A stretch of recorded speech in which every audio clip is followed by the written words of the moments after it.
ان کا کیا قصور تھا بھائی؟ ان کی آپ سے کیا دشمنی تھی یار؟ مارنے والا مار کے چلا گیا اور ہیرو بھی بن گیا. یہ آپ کو یہ دہشت گردی صرف پاکستان میں ملے گی, کہیں بھی نہیں ہے. یہ جس نے کسی کو قتل کیا نا, سب سے بڑی سزا کس کی ہے؟ قاتل کی.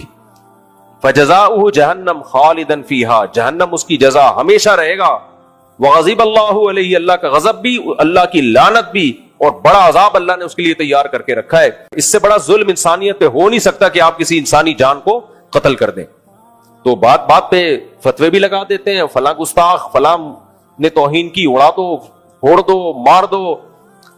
بھائی ایک قانون بنا ہوا ہے, لا بنا ہوا ہے, آپ کیس کرو, عدالت کو نیوٹرل ہو کے آپ کیس کی سماعت تو کرنے دو نا.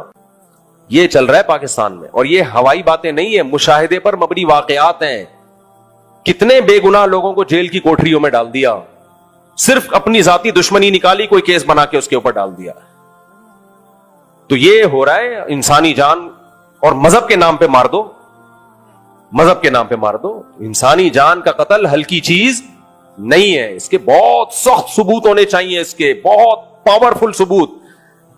توہین رسالت کا قانون یہ ہے کہ مرتکب کی سزا قتل ہے, بالکل ٹھیک قانون ہے, لیکن توہین کو ایکسپلین کون کرے گا؟ زبان کی لڑکھڑاہٹ, بولنا کچھ چاہ رہا تھا نکل کچھ اور گیا, یا کوئی علمی بات ہے جو بیان کر رہا ہے, اس کا مقصد توہین نہیں ہے, کوئی علمی چیز ہے. تو ان چیزوں پہ فوراً فتویٰ لگا دینا, اگلے کی زندگی بھی نہ دیکھنا کہ بھائی یہ کیوں توہین کرے گا, اس کا کیا دماغ خراب ہے کیا؟ بات بات پہ فتوے لگا دیتے ہیں, اور جو مارتا ہے وہ ہیرو بن کے آ جاتا ہے. تو یہ غلط ہے, یہ بھی انسانی جان کے قتل میں یہ چیز شامل ہے. اگر کسی کی زبان لڑکھڑاتی ہے, آپ اس کو اپنی بات کو ایکسپلین کرنے کا موقع دو. پھر اگر کوئی علمی اختلاف بیان کر رہا ہے تو اس کے دلائل سنو.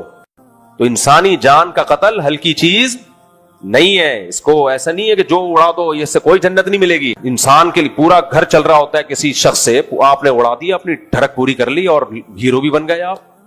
تو ایسے جذباتی لوگوں سے ہمیں اپنے ملک کو بچانا ہے, اپنے کلچر کو, اپنی سوسائٹی کو بچانا ہے, اور یہ صرف یہیں پر آپ کو ملے گا دنیا میں.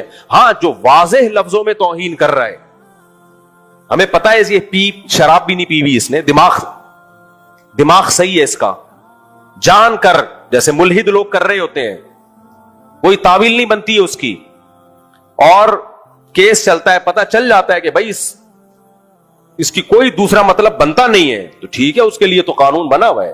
ایسے شخص کو سزا ملنی چاہیے تاکہ ہم ناموس رسالت کی حفاظت کریں.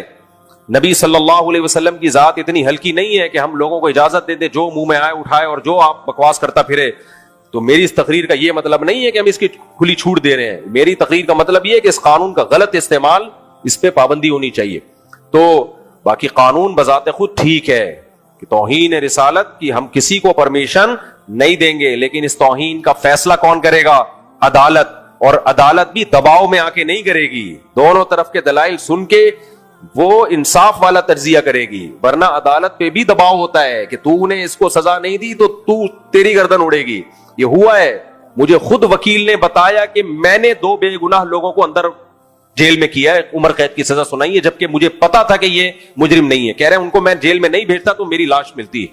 اتنا دباؤ تھا میرے اوپر, مجھے جان سے مار دیتے تو میں مجبور تھا کہ یار اپنے آپ کو بچاؤں. غلط کیا, لیکن کہتا میں کیا کرتا, باہر عدالت کے باہر بندہ کھڑا ہوا تھا, اتنا 1000-2000, اور میں حکومت کی طرف سے وکیل تھا, میں اس کو چھڑوا دیتا. تو میں گیا کام سے, اور جج کو بھی یہی خطرہ تھا, تو جج نے بھی اس کو عمر قید کی سزا سنا دی.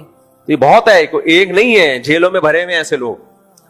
اکثر علماء گئے ہوئے ہیں اندر جو بیچارے 8 سال درس نظامی پڑھا انہوں نے, قال اللہ قال رسول پڑھا, اور انہی پہ الزام لگا اور جیل میں گئے. یا ایھا الذین آمنوا من یرتد منکم عن دینہ فسوف یأتی اللہ بقوم یحبهم ویحبونہ. ان آیات میں اللہ نے بتایا کہ جیسے غیر مسلم پر فرض ہے کہ وہ ایمان لائے, ایسے ہی مسلمان پر فرض ہے کہ وہ اپنے ایمان کی حفاظت کرے.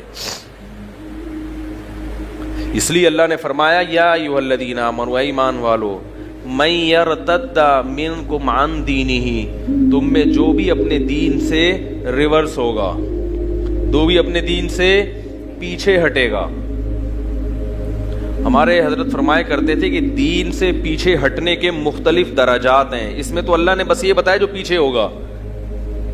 فرمایا ایک درجہ تو یہ کہ کوئی شخص بالکل ہی کافر ہو جائے, کوئی شخص بالکل ہی کافر ہو جائے.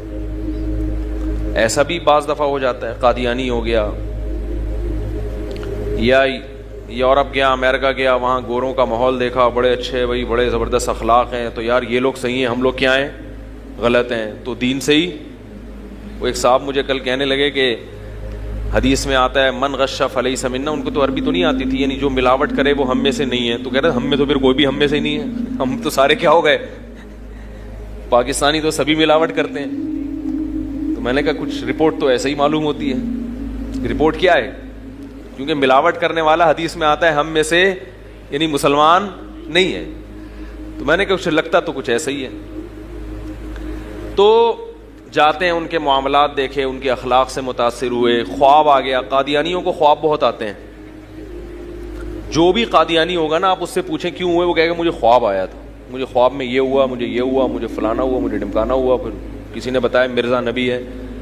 خواب کسی کو 100% بھی روزانہ بھی آنا شروع ہو جائے نا, وہ قرآن اور حدیث پر حجت نہیں ہے.